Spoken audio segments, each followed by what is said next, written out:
Leitura 362, Apocalipse, 10 a 12, Projeto 365 28 de dezembro de 2023. Apocalipse 10. Outro anjo forte. O capítulo 10 descreve a visão do anjo com um livrinho. É um interlúdio entre a sexta trombeta e a sétima. Um livrinho. O anjo, ao colocar seu pé direito sobre o mar e o esquerdo sobre a terra, dá a entender que esse livrinho contém uma mensagem que afeta o destino do mundo inteiro. 7 trovões. Isto tem a ver com certos aspectos da ira e julgamento futuros, de Deus. A João não foi permitido revelar a mensagem dos 7 trovões. Isso indica que no período da tribulação ocorrerão julgamentos não revelados nos selos, nas trombetas e nas taças. Portanto, ninguém sabe de antemão tudo quanto ocorrerá naquele tempo. Não devemos, pois, ser dogmáticos quanto à sequência dos eventos do livro do Apocalipse. O segredo de Deus. No período do toque da sétima trombeta, cumprir-se-ão todas as profecias que Deus revelou aos seus profetas referentes aos dias finais. Trata-se do cumprimento do propósito de Deus quanto à volta de Cristo à terra e o estabelecimento do seu reino. Toma-o e come-o. O livrinho, cujo sabor é doce como mel, mas que se torna amargo no estômago, fala do misto de bênçãos e maldições no Apocalipse. A palavra de Deus é doce para seus servos ouvi-la e observá-la, mas ao mesmo tempo ela anuncia o julgamento contra o pecado e a iniquidade, que virá sobre os incrédulos. Em Apocalipse 11 João continua o intervalo entre a sexta e a última trombeta e dá a descrição de 2 testemunhas que são levantadas por Deus para profetizar sobre as nações, isto é, anunciar a palavra de Deus sobre a terra. Esta é a segunda parte referente ao rolo. As 2 testemunhas anunciarão as verdades de Deus, em meio a muito conflito, guerra e morte. Elas mesmas serão assassinadas em praça pública, mas serão ressuscitadas e levadas para o céu.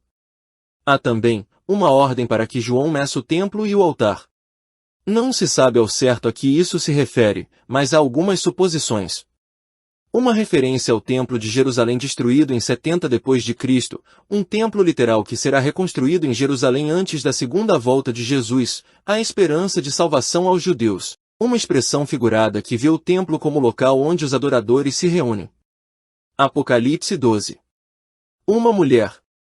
Esse grande e misterioso sinal é uma representação de como do povo de Deus do Antigo Testamento, Israel, nasceu o Messias, Jesus, que reinará sobre todos.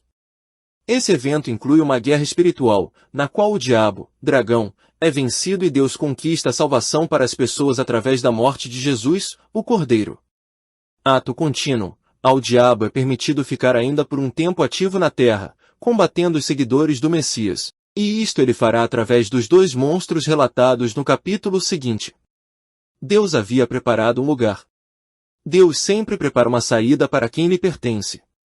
Assim ele faz conosco, prepara um lugar onde podemos nos refugiar nele, mesmo que às vezes seja um lugar deserto, aparentemente ermo, mas é aí que ele fala eternamente ao nosso coração.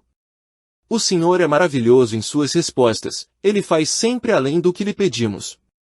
A descrição da perseguição e tribulação nesse capítulo leva a pensar na misericórdia de Deus. Se assim não fosse o agir de Deus, todos pereceríamos. A graça nos sustenta através dos caminhos difíceis e a mão do Senhor carrega muitas dores das provas que passamos a cada dia. Houve guerra no céu.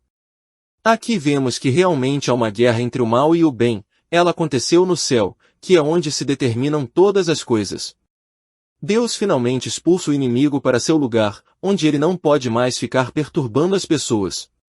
Nem sempre os problemas humanos serão apenas físicos ou emocionais, mas, especialmente para os que não seguem a Jesus, há muitas questões espirituais que também entram em jogo. O derrotaram por meio do sangue do Cordeiro e da mensagem. A perseguição e a morte indicam os tempos do fim, as tribulações. A batalha espiritual somente pode ser vencida através da morte de Jesus pelos pecados humanos, e é essa oportunidade de salvação que constitui a mensagem libertadora que podemos testemunhar, mesmo a custo de nossa própria vida. Continuemos confiantes em Jesus e nele guardados das coisas que hão de vir.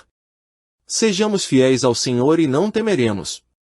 Que nossa vida esteja no altar, totalmente entregue, dependente do Senhor da glória, o Deus eterno, o nosso Pai celestial. foi combater contra o resto dos descendentes dela. O inimigo, como não pode acabar com o Filho de Deus, persegue seus seguidores, os que clamam pelo seu nome. Por isso o clima de guerra em que nos encontramos, e às vezes sentimos essa guerra dentro de nós também, como se parte de nós puxasse para um lado enquanto parte puxa para outro.